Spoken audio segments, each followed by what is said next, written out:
to the Joe No Show and the YouTube channel, This Is What We Think. And today we're talking about Oklahoma State and a young man named Marcus Smart.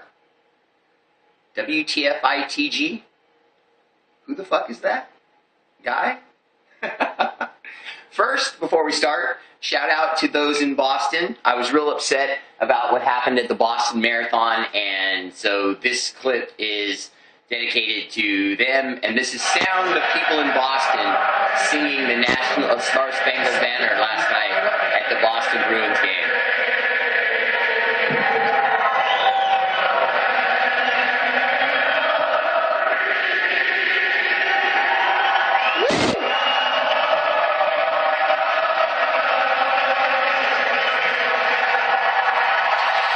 That was beautiful. That was sound of the Boston Bruins fans last night basically singing the Star Spangled Banner national anthem.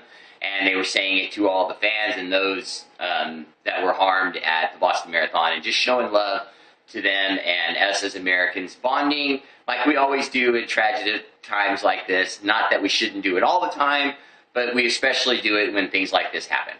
Now, back to my topic. Marcus Smart, or should I say, I've dubbed him Marcus Not So Smart. Okay, now here's why. He has brought up my subject, and in reality, my subject is not about Marcus Smart. It's about the lack of smartness in Marcus's decision, and here's what I mean. Marcus Smart is the overall rated #2 player in the entire country. So there's a lot of NBA teams that have made it very clear that this guy would be the #2 or 3 pick, no doubt, in the NBA draft, which means he would make somewhere in the neighborhood of $40 million. Guaranteed. Wow, right? That's a lot of dough, right? He's going back to school. Wait a minute. What? You need me to repeat that? Marcus, what are you doing? He said he wants to go back to school because he wants to go for it with Oklahoma State and continue to learn basketball and become a better basketball player. Mr. Smart, or not so, you can't reinvent the wheel. Once you've learned the wheel, it's what you got. And that's not necessarily the best analogy, but what I'm basically trying to say is the guy's got a football body. He's a legit 6'4". He weighs 235 pounds. He's got an NBA body right now. He's got game right now. Now, he doesn't have a great jump shot, but I mean, that's something that can come in the NBA. Ty Lawson doesn't have a great jump shot. And he starts for the Denver Nuggets, but his jump shot has developed and gotten lethal now. And now they're in the playoffs, and they're going to make a big run.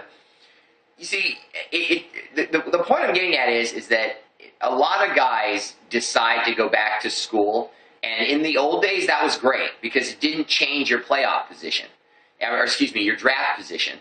But now it affects your draft position. If this guy waits until next year, we're going to get a whole nother crop of kids, and maybe he's not ranked #2. Maybe his school has a worse year than this year. Maybe he doesn't score as much, and he gets devalued. Maybe he gets injured, and now teams aren't willing to take a risk on him. Players get hurt all the time.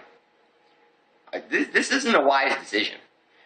And I'm not against school. I think school's great. But he's not going there for an education. He's going there to make it in the NBA. Now you've made it, and you want to go back to school? It just doesn't make sense. And I'll just give you a small example. If he gets picked 2nd or 3rd this year, like I said, $40+ million.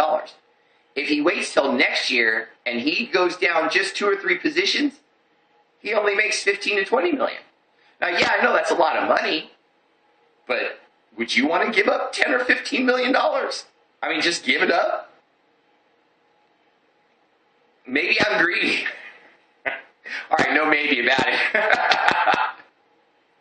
Marcus Smart, Marcus Not So. Get him out of here. What are you doing? Go to the NBA. You're the #2 pick. What the hell is wrong with guys nowadays? You went to the school to get this opportunity. You get it, and now you say, I kind of like being the man on campus still. You, man, you better. Oh my God, his dad's probably going crazy. I'm just saying. You got that kind of draft position, you have a responsibility to go get your money. And speaking of money, check out my boy James on the Brothers That Be on the YouTube channel. This is what we think. They review the hottest movies, DVDs, TV shows, stuff coming out of Hollywood, and they give you in-depth reporting about producers, filmmakers, the actors, and everything involved, so you know what to pass and what to catch. You dig? One more time for those in Boston.